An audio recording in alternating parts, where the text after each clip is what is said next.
وَلْتَكُنْ مِنْكُمْ أُمَّةٌ يَدْعُونَ إِلَى الْخَيْرِ وَيَأْمُرُونَ بِالْمَعْرُوفِ وَيَنْهَوْنَ عَنِ الْمُنْكَرِ وَأُولَئِكَ هُمُ الْمُفْلِحُونَ. Assalamualaikum warahmatullahi wabarakatuh. Alhamdulillah wassalatu wassalamu ala rasulillah wa ba'd. Saudara sekalian dicintai Allah subhanahu wa ta'ala, tema kita hari ini adalah persiapan spiritual kita menyambut datangnya bulan Ramadan.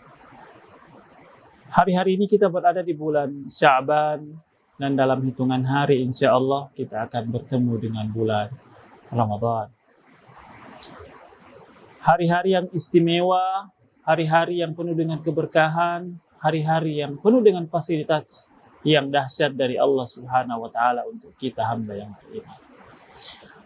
Oleh karena itu, Rasulullah SAW mengajarkan kepada kita doa yang luar biasa. Allahumma barik lana fi Rajab wa Sya'ban wa ballighna Ramadan. Ya Allah, berkahilah kami di bulan Rajab dan Sya'ban, dan sampaikanlah usia kami dengan bulan Ramadan. Ini adalah bukti kerinduan.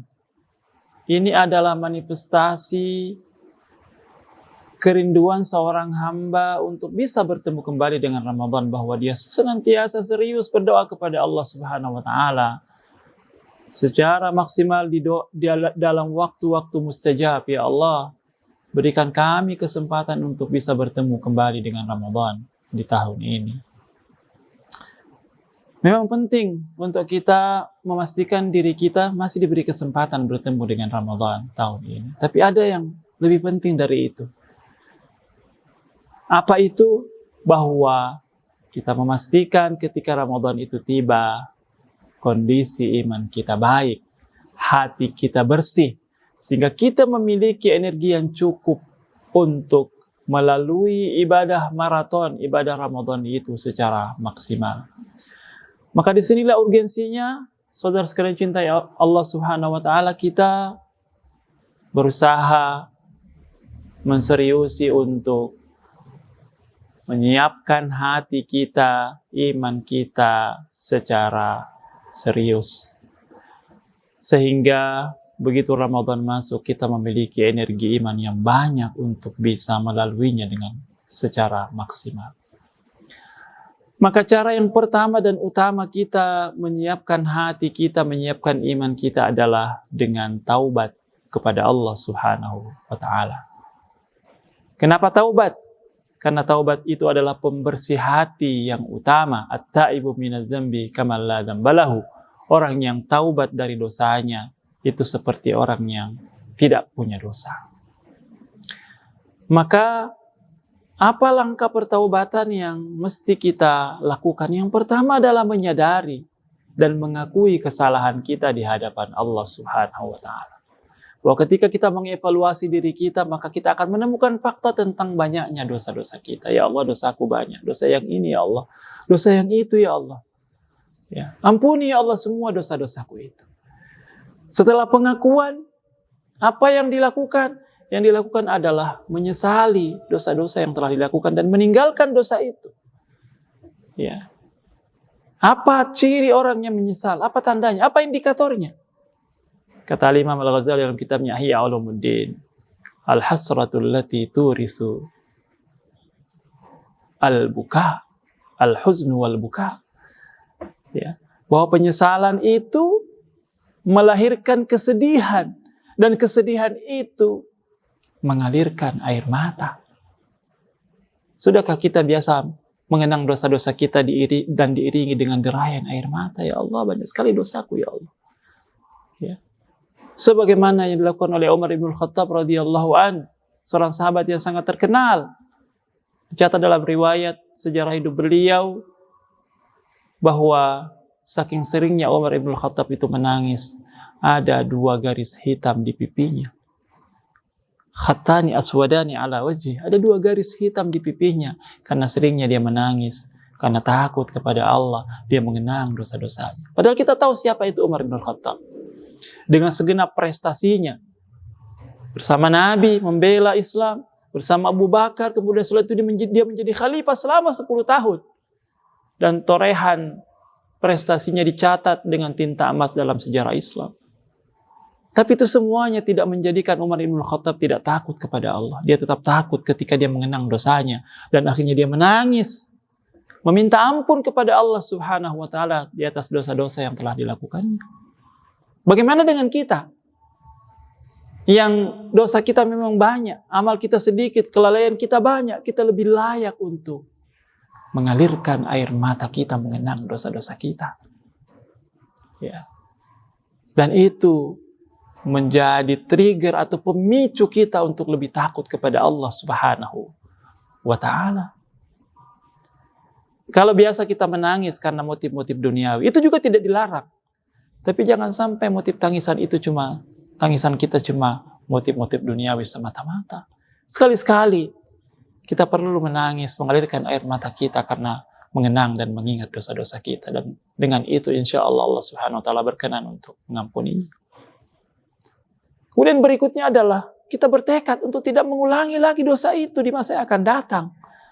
Dan kalau kesalahan yang kita lakukan itu berkaitan dengan hak orang lain, kita pernah menyakiti hati orang, mengambil haknya, menzaliminya, dan seterusnya, maka yang harus dilakukan adalah mencari orang yang kita tempati bersalah, kemudian kita memohon maaf, meminta keridhaannya, keikhlasannya agar dosa kita itu bisa diampuni oleh Allah Subhanahu wa Ta'ala. Inilah yang perlu kita lakukan.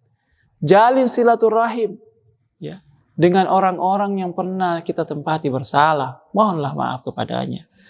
Dan ini adalah tools atau alat yang Allah sediakan untuk kita agar hati kita bersih. Kalau hati kita bersih, ya, dari segala noda dan kotoran-kotorannya, dan yang mengotori hati kita adalah dosa dan penyakit-penyakit hati, maka insya Allah iman kita akan tumbuh dengan baik dan akhirnya kita memiliki energi yang cukup, energi jiwa yang cukup untuk melakukan banyak kebaikan di hari-hari Ramadan.